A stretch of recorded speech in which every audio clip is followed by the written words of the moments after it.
Standing in front of an audience of the richest people in the world today in Switzerland, some of whom know a thing or two about economics, Donald Trump admitted he has no idea how to make housing affordable for the people who could not afford to be in that room today.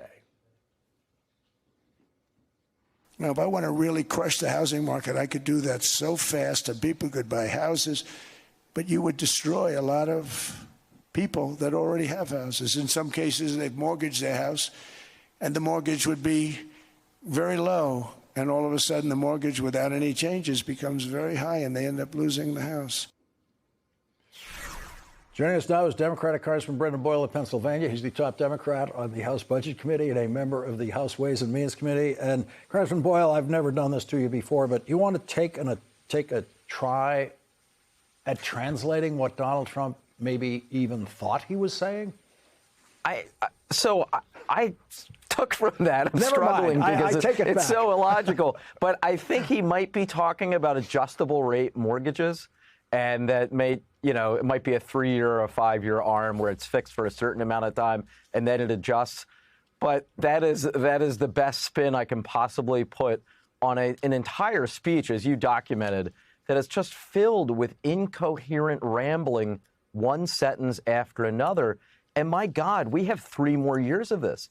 It is only going to get worse from here, not better. We've now shown you everything he said about affordability, broadly interpreted, whatever that madness was that he just said about mortgages and home ownership. That's an affordability issue. Clearly has no comprehension of it. The other is prescription drug costs and pharmaceutical costs generally in the United States. He obviously has no idea how those prices are set around the world, and he has no idea what to do about it here at home. He actually thinks he can somehow negotiate lower drug prices in America by calling the president of France. Well, it obviously makes no sense. I would point out, because I think it has sometimes been forgotten, only once in American history has Medicare had the ability to negotiate the cost of some of the most expensive drugs. That is because a few years ago, Democrats, without even one vote from a Republican, Democrats in the House, Democrats in the Senate, and a Democratic president signed that bill into law, which is why Medicare actually now has the ability to negotiate down the cost of some drugs. Republicans, time and time again, will say one thing, but then once in office, they will do the exact opposite, and that is whatever industry tells them to do. And that structure was put in place in a way that the list of drugs was supposed to expand every year. They're supposed to add more drugs each year to that price-controlled group of drugs. That's exactly right. And so as each year goes on, the list of drugs is supposed to expand. And of course, we've already made great progress in that. However, now that there's been a change of administration since last year, since last January 20th, what we are seeing, this administration is not using the expanded power that Congress passed a few years ago because, of course, they want to keep prescription drugs higher than they otherwise could be. It's such an important point. Donald Trump doesn't even know, because this is the kind of thing he couldn't know, but Health and Human Services, everybody there knows about it, and they're not using the power.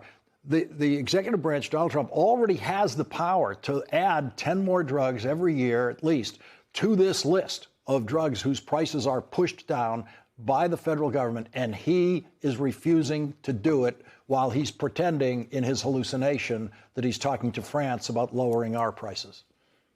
That is exactly right. He could literally tomorrow lower the cost of drugs for some of the most expensive drugs that are in the Medicare program. And I do want to point out that wouldn't just benefit those who are on Medicare. Medicare is such a large program that once you would negotiate that price down, basically the price that Medicare would pay for those drugs, frankly, it would set the market and reduce the cost of those drugs for everyone else. No, Trump instead would rather keep rambling about made-up conversations with world leaders than actually do something that would bring down the cost of prescription drugs in the United States. As a member of the Ways and Means Committee, you have original constitutionally granted jurisdiction over tariffs. And there's Donald Trump today in his hallucination linking tariffs this time to the price of prescription drugs around the world. Again, it makes no sense, and it was disappointing that Speaker Mike Johnson uttered a phrase today that I had never heard, Article 2 tariff power. Article 2 of the Constitution, which covers the presidency, doesn't say anything about tariffs. It is Article 1, the Congress, and then specifically the Ways and Means Committee, the only committee to actually be explicitly mentioned in the Constitution, that rests that power with the legislative branch. I am hopeful.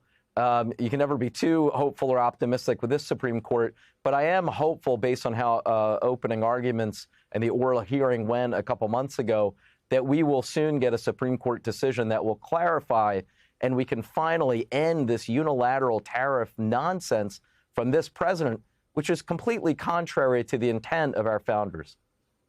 Congressman Brendan Boyle, thank you very much for joining us tonight. Thank you.